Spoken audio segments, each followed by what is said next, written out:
didn't have a story.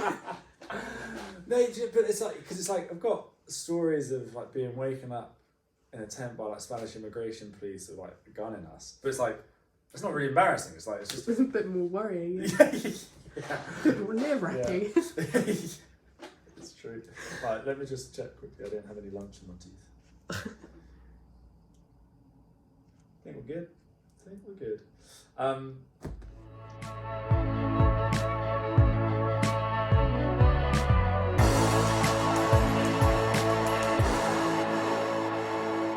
Hey guys, great to be with you.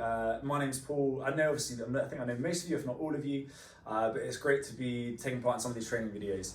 Just to give you, I guess, a little bit of background, I've been leading small groups since I was a teenager. I had a couple of youth leaders who invited me to take part in Youth Alpha and help them lead it, and that was kind of my first foray into it. And then ever since then have led small groups and loved them. I think they are one of the best tools of discipleship, of building community, of building friendships, of seeing people changed. And I know that for me in my life, that has definitely been the case, both in groups that I've been in. Think back to when I was a student, especially in my final year, in that first year after graduating, the small group I was a part of was just amazing in kind of grounding me, getting me through a pretty kind of rough patch in my life after a messy breakup. And you know, that kind of time of life where small group can be your community. And for me, it really was. And I'm still great friends with the people who led that group now, kind of 10-ish years on from then.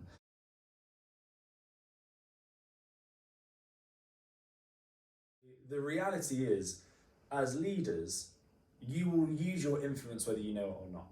And so our responsibility is to use the influence that the Lord has given us in order to help people grow in their relationship with Jesus, grow in their discipleship to Him, and to walk in the holiness that He calls them to. And so that, as a kind of broad stroke, is what all of us are called to do, just as believers and followers of Jesus, we're called to do that, but especially when we step into the gift of leadership that the Lord has given us.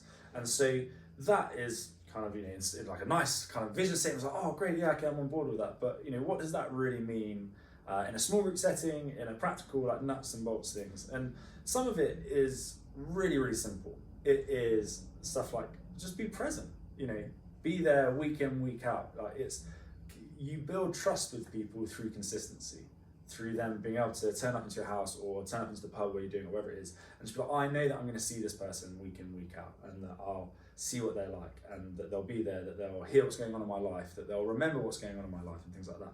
So it sounds really simple, but if you're going to kind of step into the influence that God has given you, you've got to be faithful, you've got to be present, you've got to be consistent.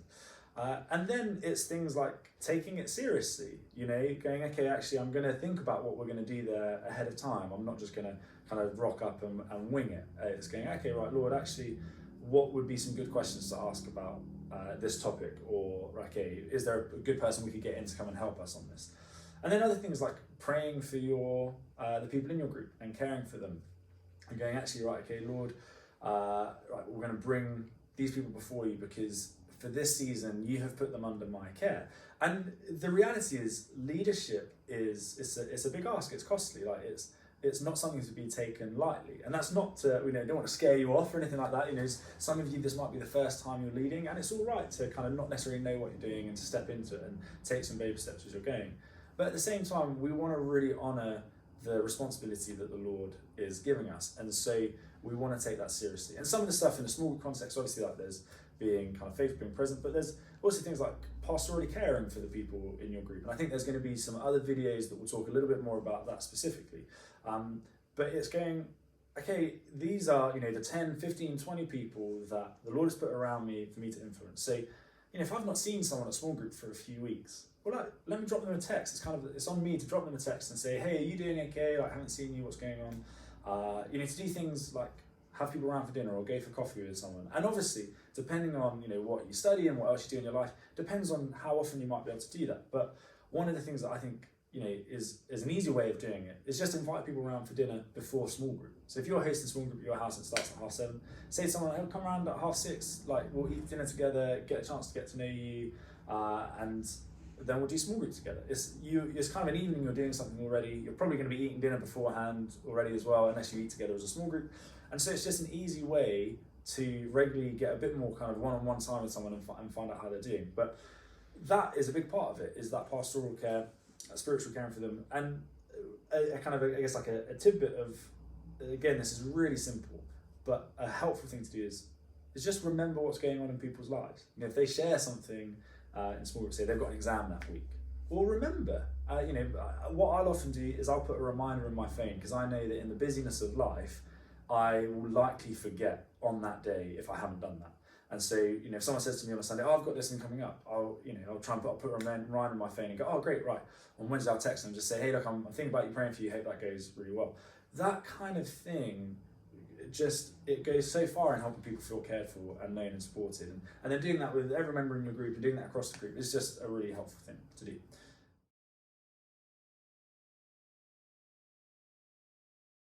It'd be helpful to say, in the Vineyard, our model of discipleship and pastoral care and small groups and every level of leadership and care is what a kind of phrase called adult discipleship. And really the heart behind that is that we want to treat people as adults. So some environments, and neither of these two kind of models is better or worse, they're just different, but the other model is more of like a parent-child, where it'd be very prescriptive. The people kind of doing the discipling or caring take huge amounts of responsibility for all of that person's, a bit like I do for my 10-month-old Nora. Like, I am totally responsible for her development.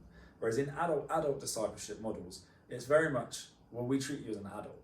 And so ultimately, I am not responsible for your walk with Jesus. You are.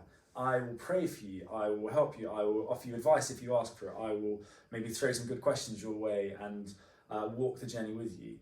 But ultimately, I'm not responsible. You are responsible for your own walk with Jesus. And you're also responsible for your own emotional health, your own physical health, your own mental well-being, all of those things. And again, as a leader, my job is to care and to create environments where you can grow and to help you on that journey. But it is not to take on your situation. And this really, and I think we're going to do another video on boundaries as well, is key within kind of boundaries and not taking on too much, is going, well, actually, ultimately, my job is to help and is to care, but it's yours to deal with. And I'm not going to take on all of your mess and all of your situation as my own, because it's not. And ultimately, that's not sustainable. It's not what the Lord asks of us. It's not necessarily the healthiest model of doing it, if you take it all on yourself.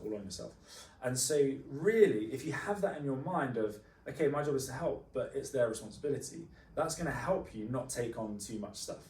That's going to help you when someone's kind of asking for support to go, okay, well, if I'm treating you as an adult, what is the expectation and what you might do in this moment? Okay, we've met up a few times, and I've had this kind of only once in a really, really kind of obvious way, where I had a guy that I was meeting up with, a good friend, and he wanted some advice and kind of help in his life.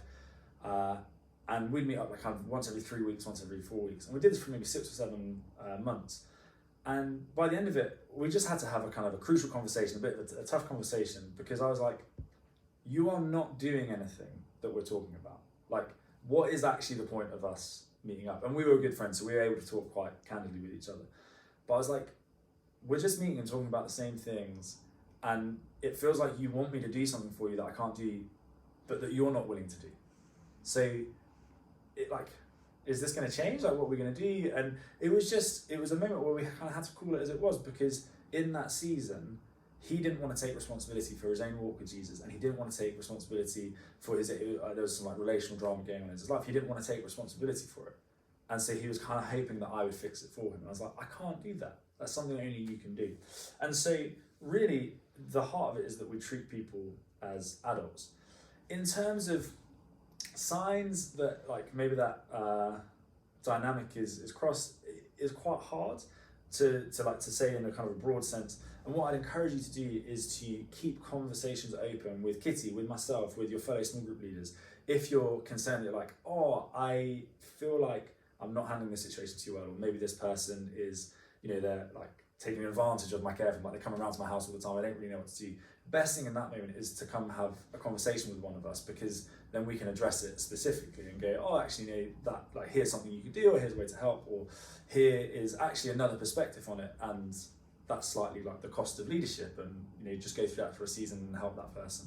But and it's important to remember, like, every person you're seeing on these videos, Kitty, like me, we would love to help you. The door is always open. I know that as the church grows, sometimes like we don't always have time to hang out late, but the door is always open to me. It's always open to Kitty to come chat about this stuff. And so that would be my advice in terms of working out individual situations. It's just come talking through.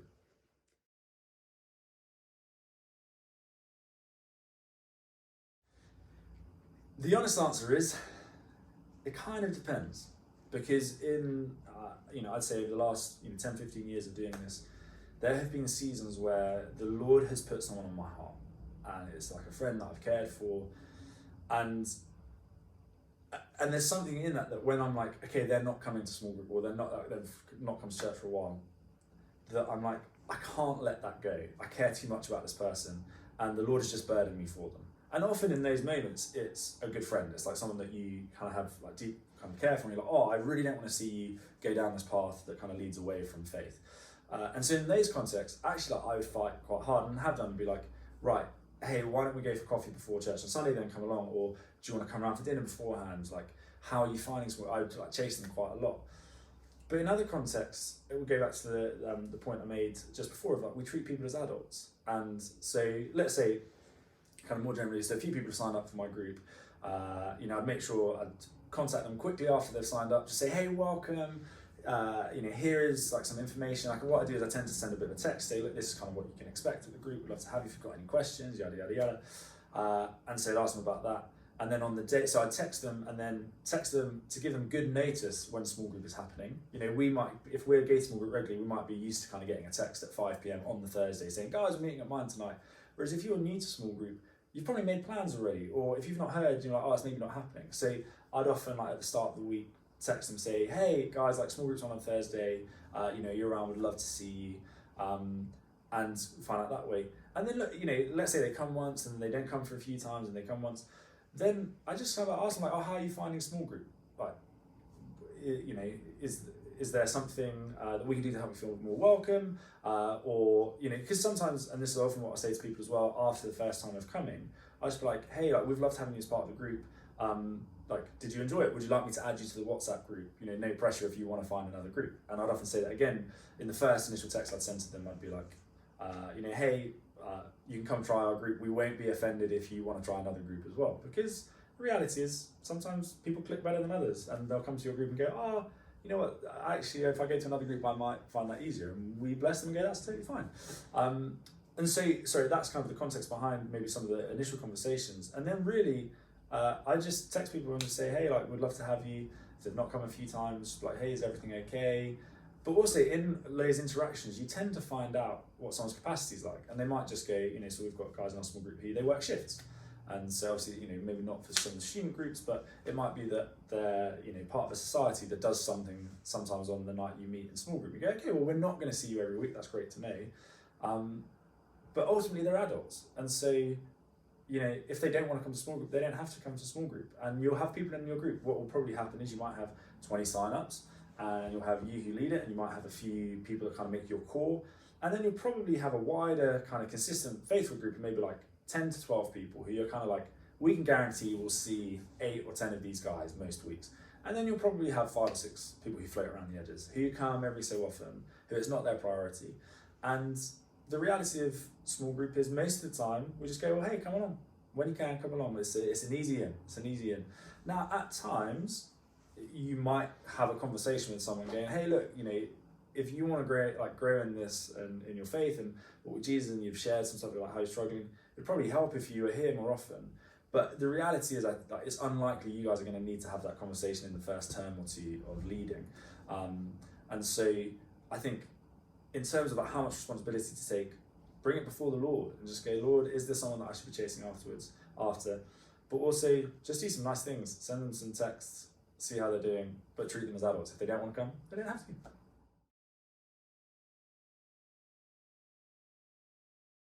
So I would say if you guys haven't got a core, one of the best things you can do to help you lead a group well is to get a core. By core, what I mean is, let's say 2 or 3 people who you're like, basically their commitment is, we'll be here every week. We might help you lead some stuff. We're happy to carry some weight. Maybe like if there's someone we need to meet up with coffee, like we could do that. If we're breaking down into prayer groups, like we're happy to lead a prayer group, that kind of thing. And really they're kind of like your deputies, they're your second in commands, they're the people who are there to help make it happen, but also that will be there. Because it's just so much better and so much kind of less stressful if you're like, I know that there'll be 2 or 3 people here who are going to help with the discussion, or who are going to chat to people who might be here and newer, or who are going to pray when we ask to pray, those kind of things. And so just finding 2 or 3 people in your group who seem to carry that. Now, you might, as you start your group, instantly know who those people are, or you might invite them. You might have a couple of your friends who are like, actually, would you come and be on core of my small group? Or you might start your small group and you don't have a core, and what you do is over the first 6 weeks, you identify who it might be. Who is the person that's there every week? Who is the person that is putting forth an idea, who is talking about their relationship with Jesus, seems to be like on fire for him? You know, go, oh, this is probably the person. If they're here every week and they're faithful, got good character, like, why would it not be them? And then ask them. And then in terms of how they can help you, different ways. So I've alluded to already, but you know, they can lead different sections of the evening. So let's say, obviously there's the resources that you can use if you're going to follow the sermons that we do on the Sunday and talk about those in small groups.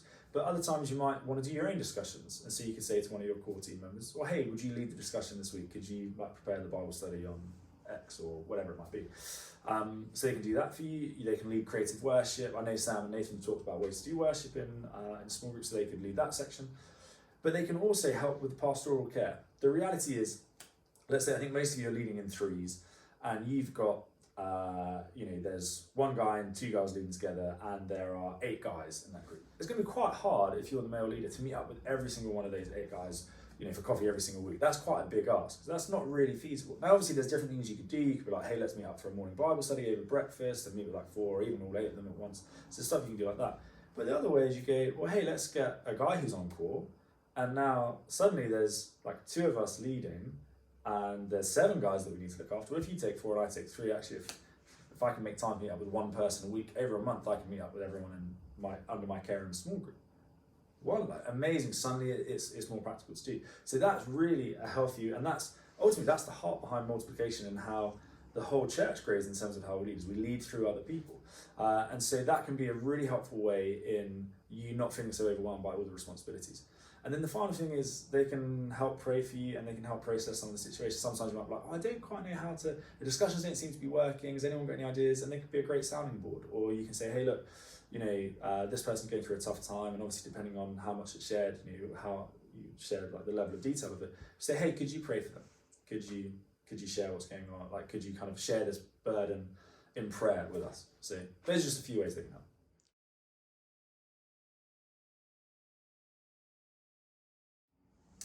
Yeah, it is really important that as people who lead, we lead from a healthy place. Ultimately we lead people to where we've been and to where we are. And what I love is when you look in the scriptures and you read through the Gospels, you see Jesus have this kind of constant back and forth of, I'm out and I'm pouring out, and then I retreat and I'm with the Lord, and then I go out and I do the stuff, and then I come back and retreat to a quiet place with my Father. And we've got to do the same. If small group is the only time in the week that you are spending some time with the Lord, that you're praying, you're worshiping, you're studying the scriptures, you're kind of thinking about faith, like, it's going to be quite hard to lead in that environment over the long term, because you're going to end up dry, you're going to end up feeling maybe a bit like a fraud at times. You're going to be like, what am I doing? And ultimately you're going to be leading them more to yourself than to Jesus. And so it is really important that we have good rhythms with the Lord. We talked about those over the discipleship series in the last kind of 18 or year or so, and we're going to talk more about different ways you can do that. Again, that's a great thing that you can talk about with your other small group leaders, with your core, with Kitty, with me, with different people in the church. Just go, hey, like, what different ways I can spend with the Lord? Because some of you might go, oh, well, I find it quite hard just to sit in my room and pray quietly in my head and read my Bible. Don't feel like I really connect with the Lord. Okay, well, great. Well, maybe for you, actually going on a prayer walk is one of the best things you can do. Or, James will often say this, and this is true for me as well. Like, one of the things that raises my faith most is just getting with a few people and praying out loud together, kind of having like an impromptu prayer meeting of just going, right, let's just gather together and for 20 minutes, let's just pray for something. Man, that lights something in me that if I just sit by myself, I don't connect with the Lord in the same way. So part of it is you learn how you connect with the Lord and just have those good rhythms of time with Him. And then, you guys will have different time commitments, and there will be different things going on in your life. And it is important to assess them in different seasons. And, if you've got like a hectic exam season, you're like, man, I've got so much revision to do. I don't know if I've got capacity for it. Like, that is okay. We have different capacities in different seasons. The one thing I guess that I would, what's the right way to phrase this? I would throw out into the room, so to speak, is one of the things I've seen with the generation that's coming through, so like you guys, kind of like youth that are coming through, like people in their early 20s, is there has been a bit of a shift from when I was at your stage and like kind of my kind of friendship group and that generation coming through at that stage of when things feel a bit stressful, it's like, oh, I need to retreat. Oh, I've got quite a bit on this week. I need to retreat. I need to rest. I need to Sabbath. I need to like protect my well-being. All of those things are really, really good. So I'm not in any way knocking them, and we do need to do that. But what I would say is, in the vast majority of circumstances, one of the best things you can do is continue showing up and leading. Often, in the moment, the desire is to go, oh, I need to retreat, and I need a duvet day watching some Netflix. Sometimes that might be what you need. Often, the best thing that you can do is actually stay in the game, get back up, go out. As you know, Jesus says, it's more blessed to give than to receive. That what I have noticed in my life is some of the times the Lord has replenished me most have been when I'm tired and I do not want to go to small group again that night, or I don't want to go to this church event, or I don't want to meet up with that person. And then I go and I see the Lord move, or I go and a word is shared that encourages me, or I go and I realize I just need to get out of my own head for a bit. And but look, I'm not like kind of giving medical advice or anything in that kind of arena, but I'm just saying that what I've seen is there can be a tendency to pull back when often actually what we just need to do is to stay consistent. That being said, some of you will be in seasons where it's like, actually, you do need to take a step back from leading right now. You're maybe leading in other like societies or like teams or things like that, or you've got a lot on with your uni degree, or you're balancing kind of working alongside. It's okay, but again, I think my encouragement would be talk it through with some of the student leaders, talk it through with Kitty, with me. Just be like, hey, what do you think? Like, this is my kind of situation this term. I'm not sure if I've got capacity to lead. What do you think? What I'd also say in this as well, sorry, I know I'm talking a lot, but is lead things you love. So, look, leadership is costly. So sometimes you've got to turn up, even when it's like, I have this often, I'm like, I don't feel like small group tonight. And then I go and it's amazing, it's great. There are things that give me life. So I really enjoy meeting out for coffee with people, one-on-one, hearing their stories, sharing what's going on in their life. That gives me life. So that doesn't really cost me too much to do that. So I can fit that into my diary, and that's pretty good. Same like, I love sport. So it's like, I go for a run with someone, or I go like hit a tennis, play some bit of tennis, or go to the gym or something. Like, if I can do that with someone and like kind of speak into their life as I do that, or see how they're doing, that's amazing. Like, that's not costly to me. And so sometimes it's just thinking about, well, okay, what's some of the stuff that brings you life? You might be like, you know what, I love sport. Like, that students, you guys got volleyball net. You're like, love volleyball. It's like, well, great. Why don't you just lead a volleyball group? Play volleyball on a Friday afternoon. That's going to be super fun. And actually, you're kind of leading something that's not costing you. Like, I led tag rugby for a couple of years. But I led it mostly for me because I wanted to play tag rugby. I think there's just a whole bunch of people came along and I was like, well, this is great fun. It didn't, so it's kind of thinking about, well, what are things that you love? And how can you incorporate them into discipleship? And then how, when you do them, sometimes like, okay, this is just fun, but also, if you've got influence, how am I using the influence in that way, in that arena? So when I'm playing tag rugby, someone comes along, I'm like, oh, hey, like, how's your week going? And they share, it's like, oh, it's really tough. It's like, okay, well, in this moment, let me care for you. Obviously, I'm not going to say that in that moment, that'd be a bit weird. But it's like, oh, like, how are you doing? Like, okay, oh man, like, can I pray for you for that? Like, have you got people around you? Like, have you, whose small group are you in? Like, what's going on? You need to just care for them in that moment. And suddenly, we're just doing something fun that's not costing me, but I've been able to help influence someone on their journey towards Jesus.